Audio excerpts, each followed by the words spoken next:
السلام عليكم ورحمة الله وبركاته. أهلا بيكم متابعينا الكرام في كل مكان. النهاردة هنعمل مع بعض أكلة فسيخ ورنجة وتونة، بس بطريقة جديدة غير الطرق اللي احنا متعودين نعملها بيها.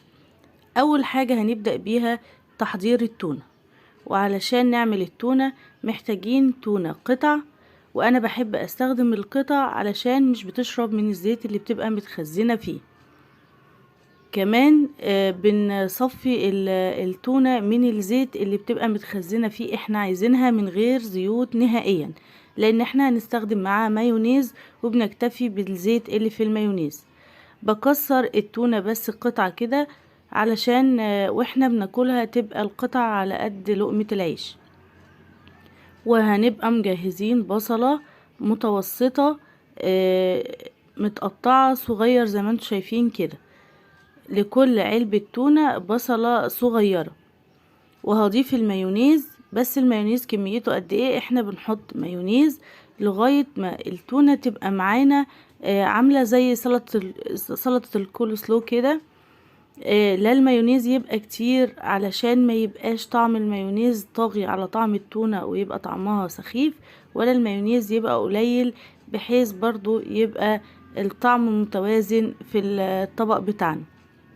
خلاص كده حضرنا التونة بتاعتنا وبقت جاهزة معانا. بيتهيألي سريعة جدا وما خدتش وقت وما كلفتناش اي حاجة ولا حطينا فيها حاجات افتكاسات، كلها حاجات طبيعية، تونة ومايونيز وبصل.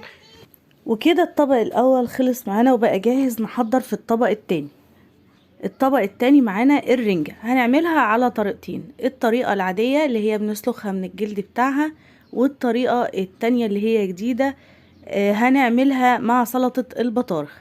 وعلشان نعمل سلطة البطارخ محتاجين الكبة بتاعتنا نحط فيها بصلتين يكون حجم كبير قوي. هو المفروض لكل واحدة رنجة بصلاية متوسطة. انا معايا 3 وحدات رنجة، هحط بصلتين كبار او 3 بصلات متوسطين، وهضرب كده ضرب تقطعي لغاية ما البصل يتفرم جوه الكبة، وبعدين اضرب ضرب مستمر كده. خلاص البصل اتقطع معانا. احنا مش عايزين نفرمه ناعم دلوقتي علشان احنا لسه هنضيف عليه البطارخ بتاعة الرنجة. البطارخ ناعمة خشنة، حطي البطارخ كلها، مش بتبان خالص في السلطة بتاعة الرنجة. وهضيف مع البصل والبطارخ نص كوباية من الطحينة. جودة الطحينة وطعمها بيفرق جدا في الأكلة، ولو لقيتوا الطحينة بتاعتكم سميكة وتقيلة خففوها بمية قبل ما تضيفوها على البصل والبطارخ. كمان لكل وحدة رنجة 2 وحدة ليمونة تكون كبيرة. فانا معايا برضو 3 وحدات رنجة، فهحط 6 وحدات من الليمون الحجم الكبير اللي مليان مية. السلطة دي بتحب الليمون جدا، بتحب ان انت تحط لها ليمون كتير. وهضيف معاهم 4 وحدات فلفل رومي. انت هتحطي فلفل اخضر ماشي، فلفل الوان ماشي، انا حطيت هنا فلفل بلدي عادي بس احمر وهو في التلاجة، هيدي لون وهيدي طعم حلو قوي. هنفرم بقى فرم برضو متقطع في الاول لغاية ما كل حاجة تتقطع بالشكل ده. نجمع كده جوه الكبة بتاعتنا علشان كله يتفرم زي بعض. دلوقتي بقى هفرم على السرعة العالية ومستمر الفرم لغاية ما نوصل لقوام ناعم جدا من البصل والبطارخ والطحينة. بصوا زي ما انتوا شايفين كده، وزي ما قلتلكوا لو لقيتوا الطحينة تقيلة معاكوا خففوها بمية قبل ما تضيفوها على البصل والبطارخ. دلوقتي احنا قطعنا الرنجة. بصي بنفتت الرنجة، بنفتتها قطع كده علشان تشرب من الخليط. طبعا كل كمية رنجة نقطعها نقلبها في الخليط الاول ونرجع نضيف كمية تاني علشان كل الرنجة اللي نحطها تبقى متغلفة بالخليط. زي ما انتوا شايفين الخليط قوامه ناعم، كمان بيبقى طعمه حلو قوي. بتاكليه كده بالعيش بتطلع معاك قطعة الرنجة مع الخلطة بتاعة البطارخ والطحينة والفلفل والبصل، بيبقى طعمها جميل قوي. وكده برضو الطبق التاني جهز معانا. بقية الرنجة انا هاخدها وهنضفها وهسلخها من الجلد بتاعها واعملها شرايح بالشكل ده للي حابب ياكل الرنجة بطعمها العادي.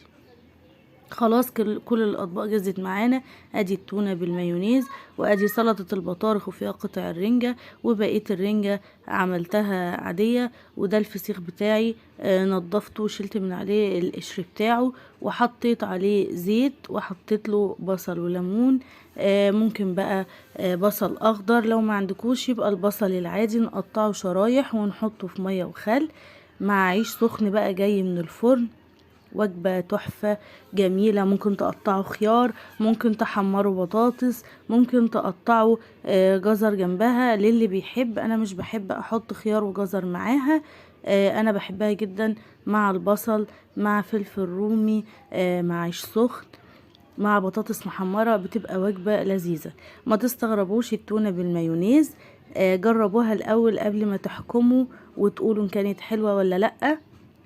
كتير جدا من اصحابي ما كانتش عجباهم فكرة ان هم يحطوا التونة على المايونيز وكانوا رافضين ان هم يجربوها، لكن بعد ما جربوها عجبتهم جدا. واوعدكم ان انتوا بعد ما تجربوا طريقة التونة بالمايونيز هتحبوا دايما تاكلوا التونة بالطريقة دي، مش هتاكلوها بالطريقة العادية تاني خالص.